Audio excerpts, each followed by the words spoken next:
What's up, everybody? It's your man, the Big O, you know what I'm saying, checking in here from Africatown Media Networks, Black Dot, you know what I'm saying, Central District of Seattle.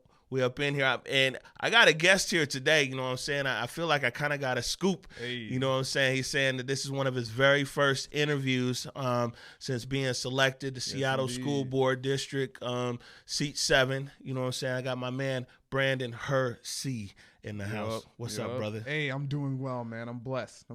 Yeah, welcome to the check-in. Hey, thank you, man. I've been watching y'all stuff for a minute now, and I'm excited to be in the space. All right. We're excited to have you. I mean, you know, it's one of these things. I'll be honest with you. It's not that often that I sit with like people from the school board. Not that I'm against, you know, school or education, right. but you know, my daughter just graduated from college. My son just actually graduated from high school, from O'Day High School, and so you know, congratulations. I appreciate it. You know, school board is something where people are the most passionate about, of course, when you have children in school. Absolutely. You know what I'm saying? So if I don't have all the things down pat about Seattle School District right now, but I will tell you this, and we'll get to it, man. I had 2 interviews yesterday, and everybody had horrible things to say about the school district. Yeah. From food to like being ranked 48th and 50th and whatever. Man. Yeah, it's like it's a lot going on in the district. There's a lot going on. We got a lot of challenges facing us. Yeah. Right. So, you know, I mean, one of the reasons, like I said, that we wanted to talk to you is because there's also, you know, there's a community story about this as well. You know, for some of our newer viewers here that are new on this story, I think that basically Mary Patu had a seat at the Seattle School Board, right? Oh, Betty Patu. Betty Patu, sorry. Yeah. No, so Betty had her seat, and then, you know what I'm saying, she basically wanted to leave, and so the seat became vacant, and so then there was a search for candidates. I think one of the criteria is you need to live in South Seattle, and things like that. There was a lot of people who initially put their name in the hat, my brother being one of them. You know, yourself, Emijah Smith, some other people. It came down to 3 finalists, which was you, Emijah, and I'm sorry, I don't have the name of the other candidate. Julie Van Akron. Okay, so Julie Van Akron. And it was kind of a different mix because you had Emijah, who's here, went to Garfield High School. You have you as a newcomer, and then you had Julie as kind of like, you know, the diversity, you know what I'm saying, Amazonish kind of thing. So it was good, though, you know what I'm saying, because it wasn't just homogenous. Absolutely. So it was a mix. And man, the night before the final selection, or you know, hours before, it was like KUOW put out an article. They published an article that, like many in the community, feel they victim shamed Emijah, you know, over an incident that was like seven years ago. Absolutely. And we'll talk a little bit more about the incident, but in doing so they victim shame Emijah, but it's almost like there's a tainting of your selection because, man, you know, our community, I mean, any community, but especially our community, it's like, well, did they pick Brandon because of X, Y, and Z? And, you know, it's so the way that it played out is definitely not fair to her and also not fair to you. But circling around to that, first of all, going into that selection process, you know what I'm saying? What made you throw your hat into the ring for that? Yeah, so what really made me throw my hat into the ring was I have policy experience. I used to work for the U.S. Department of Health and Human Services under the Obama administration. And ever since moving to Seattle, we've been here for almost 4 years now. I've been teaching down in Federal Way, right? And so what I'm seeing from my classroom, because a lot of the kids that I teach in Federal Way are actually former South Seattle residents that got priced out. And what I'm seeing is that there needed to be some educator voice on the school board because, you know, with Director Patu retiring, she was the only educator who had K-12 experience. And then she was going to be stepping down. So I thought offering my perspective and my policy background, throwing my hat in the ring made sense. You know what I'm saying? And so going into the process, that's what's kind of brought me to it, right? Because I want to make sure that the school district has policies that also make sure that our communities stay central, right? Because right now we're being dispersed. We're getting priced out into places like Federal Way, Kent, Auburn, those types of places, right? And we're losing a lot of that home community that we had here in the South End, and folks have been educating me more and more on these topics about how it's done systematically. And I figured that the school board could be a place to, you know, kind of circumvent a lot of what's going on with that. Right. I mean, you're a young guy to be for school board. Huh? So, you know, I mean, a lot of people were the initial round. I think it was 12, and then they shortened the list down to 3. I mean, so what were your feelings going in as a one of the finalists? Yeah. So I want to say, even before I got in as one of the finalists, I was just excited to see, because, you know, the fact that it was an appointment process, it wasn't a typical election, right? So there was no like real campaigning. You didn't have to file for election. There was a much lower barrier to entry to get people involved in the process. And we got some amazing folks. Your brother included Barbara Rocky, Dion Foster, Emijah Smith. So many Black women came out of this process, and so many people of color engaged in this process. And so I was just happy to be in a space to where I could continue to learn from those folks from when it was still at the point to where we had 12 candidates. You know, I also forgot to mention Romanita Harrison, who was an absolute genius, and I really, really appreciated sitting next to her on that stage. And Sophia Voss, who was representing the Latinx community, you know what I'm saying? And so when we moved in and we had those first few forums, I was like, this is going to be good. You know, learning from everybody that I had the opportunity to speak with throughout the process, and especially spending a significant amount of time with the candidates, I knew that going forward, I would have been more than happy with almost anybody that was on that stage. You know what I'm saying? Especially the candidates that come from our communities. When we moved into the top 3, and it ended up being Julie, Emijah, and I remember thinking to myself, man, I'm just excited, because if Emijah gets it or if I get it, I'm just excited to find ways that I can continue to support her in her work. Right? Because Emijah is a pillar of this community. You know, this community wouldn't be the same place that it was if it wasn't for Emijah and people like her who stand up for our kids on an everyday basis. You know what I'm saying? And I knew that we offered different perspectives going into it, but I felt like both of those perspectives were valid and both of those were incredibly needed, especially on the school board. So going into it, I knew that, you know, I felt in my heart of hearts, even if it didn't work out for me, if it worked out for Emijah, we were going to be beyond good. Beyond good, yeah. Right. And so the day of the selection, you know, when did you become aware of the article that KUOW the day before. Published? The day before, yeah. It had gotten sent to me. Somebody shared it with me, and I read it, and I was just in shock, honestly, when I read through it the first time. There were so many things that I know about Emijah that were misrepresented in the article, that even if you take a look at the graphic, right? Like, and that was, she said the graphic traumatized her, and they really didn't take into account. Man, and we gonna get into all of it, because I definitely have feelings around it. But it really didn't take into account, like, when you say trauma, it wasn't just traumatizing for Emijah; it was traumatizing for her family, her young boys as well, right? Like, we have to take into consideration, not we, KUOW and other media outlets need to take into consideration what this does to our communities and to our families, right?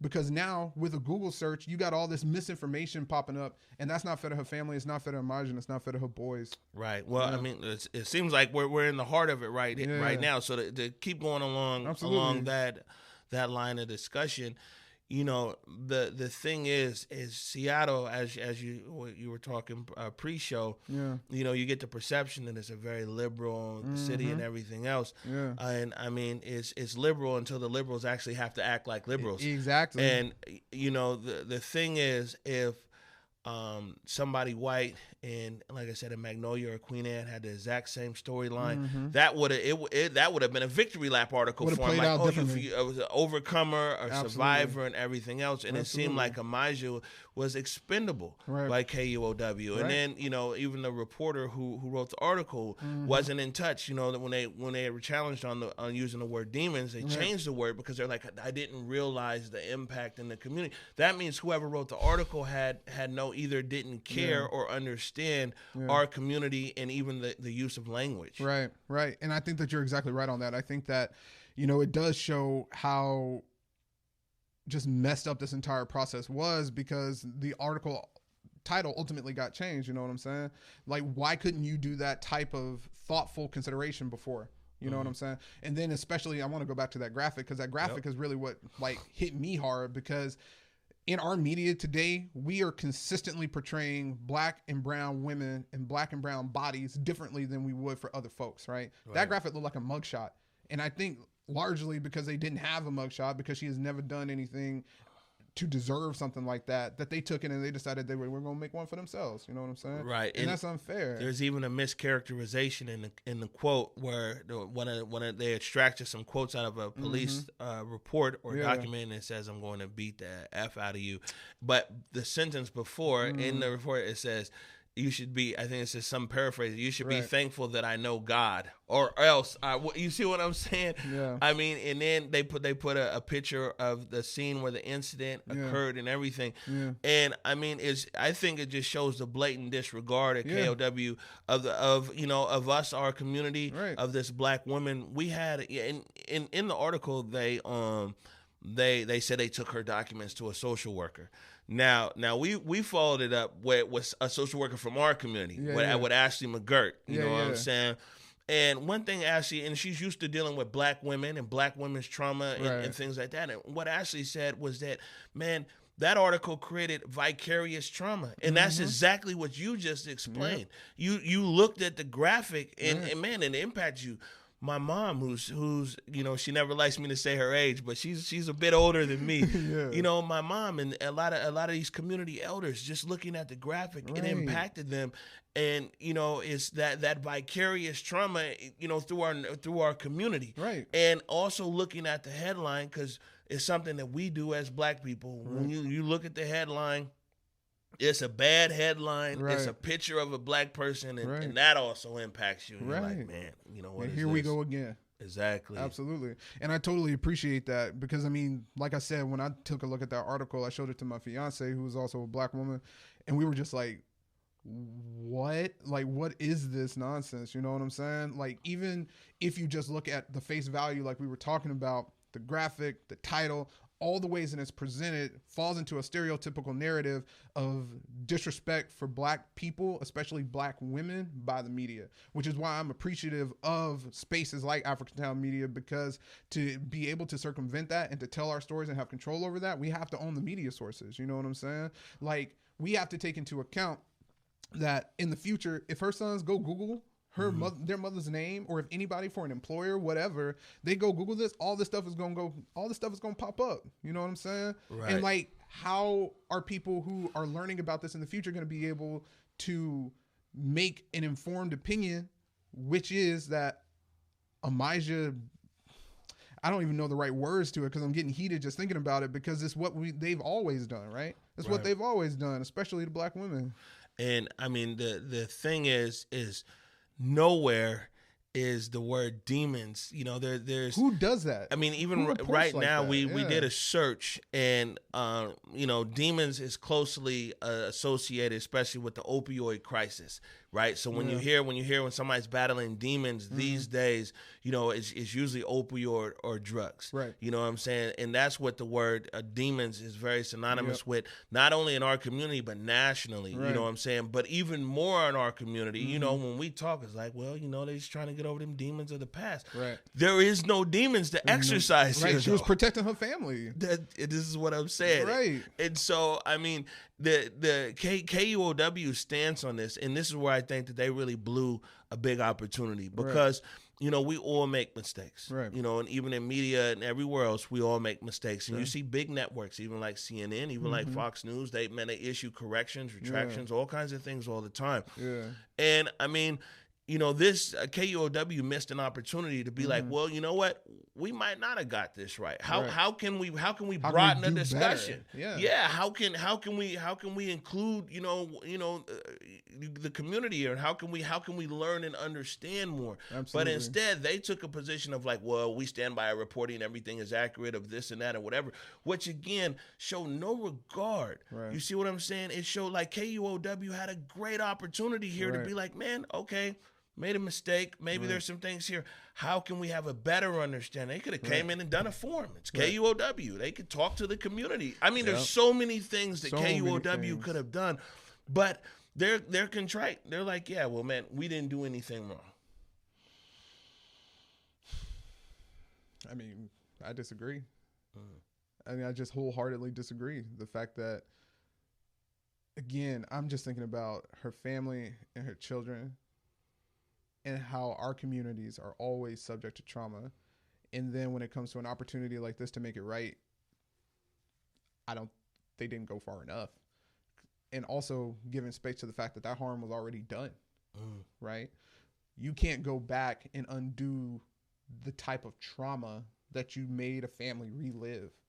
And that's, I mean, to me, in my personal opinion, that's reprehensible. Yeah, I mean, unfortunately, and if people have never seen it before, seen what it looks like, we saw the systematic targeted and purposeful, belittling and destruction of Black women right in front of our eyes. Because this is somebody who's worked their whole career and everything else. Right. You know what I'm saying? On behalf of our community. And KUOW, with their massive platform, is able to just disregard a life's work. It undermines so much, you know what I'm saying? Like exactly what you're saying. Now, when people think of this, subconsciously, the immediate thought is going to go to that article, right? 100%. Forget about the fact that she has basically been in all of these South End schools, being the primary contact to get people the basic necessities that they need, being the primary contact for folks to be able to engage with their various school partners and things like that. That's not going to be the legacy, unfortunately, that people are going to immediately think of. And that's shameful. That's shameful that with one article, this news outlet was able to upend all that. Like you said, a life's work and a lifetime spent of being a pillar for our community. For one poorly written article, all of that is going to be brought into question for folks that don't know the full scope of the story. Right. And, my mom was saying it's like, they drop the bomb and then leave, there's collateral damage and they fly off the scene and it's up to the community to go through this healing process. To put it all back together. Absolutely. Now, I mean, you made a very profound Facebook post, you know what I'm saying? Even just like, a day or two after this happened. What prompted you to make that post to get on Facebook? Yeah, absolutely. So the main thing was I wanted to be very careful about how I addressed it, right? So a couple of days after the appointment process, I called Emijah and I wanted to, because I didn't want to go out and because I had two things that I was thinking about. One, I didn't want to continue this trauma that she might be trying to like move past, right? I had my opinions on it, but I didn't know if it was my space to share my voice in that way. So I wanted to call Emijah and see what she needed, right? So I gave her a call. I asked, how can I be supportive? What would it look like for me to help? And she gave me a lot of really good feedback. And I decided that, I need to speak on this, especially as a Black man, especially as the person who is now occupying this seat. I need to share a very clear and concise post or thought or whatever to show that this was not okay. And in no way did I find this to be, something that I don't even know the words for it. I just wanted to make sure that whatever I shared was going to be a clear and concise message that shows that I am 100% in support of Emijah. And if anything that this process has like shown me personally is that we need to find more ways to get not only Emijah, but people like her with her advocacy and with all the work that she's done in the community into more spaces in the district. You know what I'm saying? So I'm going to continue to figure out ways that I can support Emijah and other Black mothers in this district to bring them to the forefront and to get those voices, right? Because when we have those voices, we all do better. We all do better. I mean, and it's good to hear you say that, you know what I'm saying, as a Black man, because around this Emijah Smith issue, you know what I'm saying? I mean, unfortunately, there's been a lack of voices, in our community. And there's people out there who have platforms much larger than ours here at Africatown who've remained silent on this. And, we want to be vigilant because I think Emijah Smith, of course, she represents herself, but she represents, our community, in a much larger sense. Absolutely. And, Dr. King said that injustice anywhere is a threat to justice everywhere. And like, we can't be okay with, it's just Emijah, it's this and that. Like Emijah we can't let Smith, this happen again. Yeah, she checks every box. If you can't stand up for Emijah Smith, you know what I'm saying? Who you gonna stand up for? You see what I'm saying? Yeah. I mean, she checks every single box for community advocacy. And now one of the things that you talked about,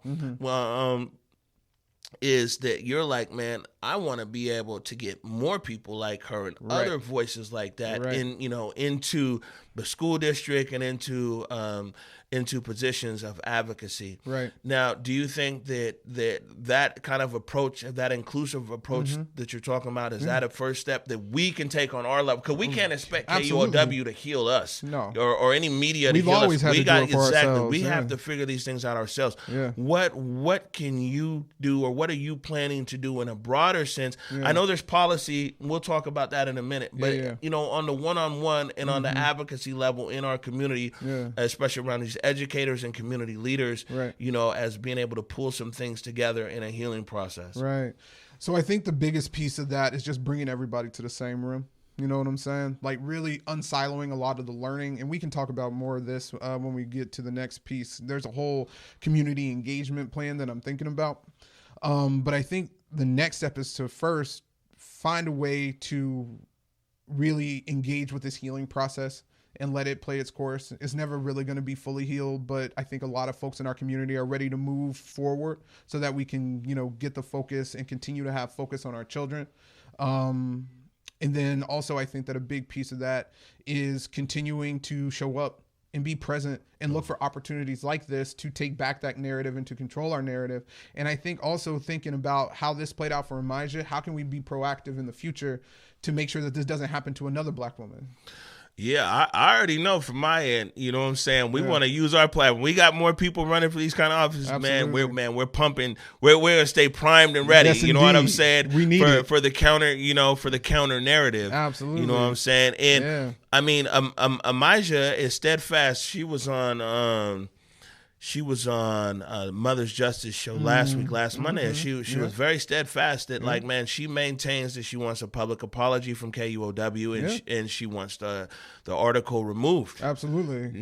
Is that something that you support? Absolutely. I think she deserves that at the bare minimum. You know what I'm saying? Like, it would be one thing if, look, there's a difference between an informative article and the article that KUOW posted. If you wanted to actually make an informative article, all of the title, the graphic, all of those like subconscious pieces would have been completely different. It just would have been, right? So I think Emijah is completely justified in demanding an apology and asking KUOW to take that article down, because, and I think that they know that, especially because they changed the title. They changed the title. I mean, they come on, man. They know this, and like I said, they're missing an opportunity. For sure. Because I mean, as we see, it's a big conversation. We won't divert. Right. But as we see this week, our community has a big space for forgiveness. We see down there in Dallas, lots of hugs going around and everything else.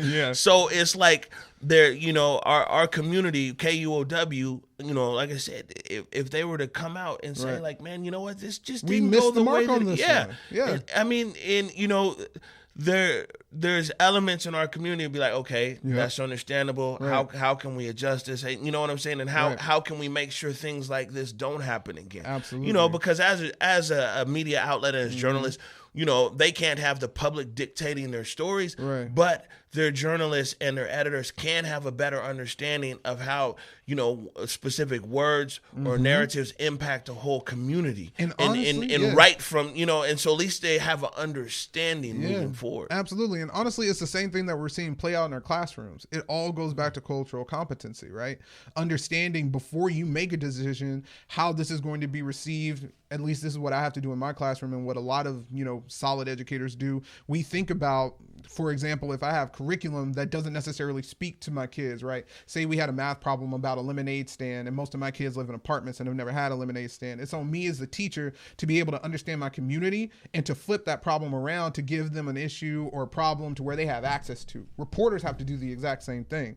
But when you don't have staff, or if you don't have individuals that look like you that are doing the reporting, that understand and have that cultural competency, we are going to continue to have situations like this. So thinking about how can we continue to uplift programs like this? How do we continue to uplift programs like the South Seattle Emerald that tell our stories and produce media for us, by us? That is definitely something that I'm thinking about. How can I be a part of that piece of the healing process, right? Making sure that we are in control of those narratives like we've talked about before, especially going forward again, because we can't let this happen again.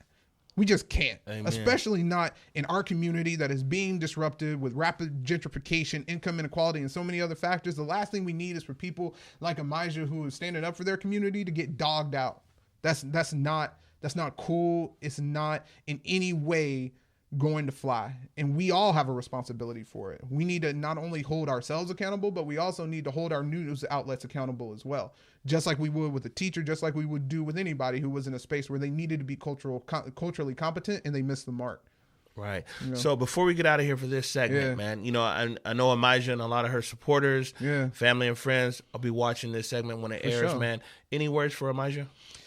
I just hope that we can continue to work together. Like I said, I'm thinking about ways that we can continue to bring voices like Emijah's into the forefront and hold them up and lift them up and uplift them in whatever way makes sense and whatever way makes them feel comfortable at the same time, so that they can continue to do the work for our kids, right? So I'm just looking for every opportunity that we can have going forward, because when our communities are solid and when we're on the same page and when we're unified, we can move mountains. And we prove that time and time again. And we got a lot of mountains we got to move, so we need to get to work.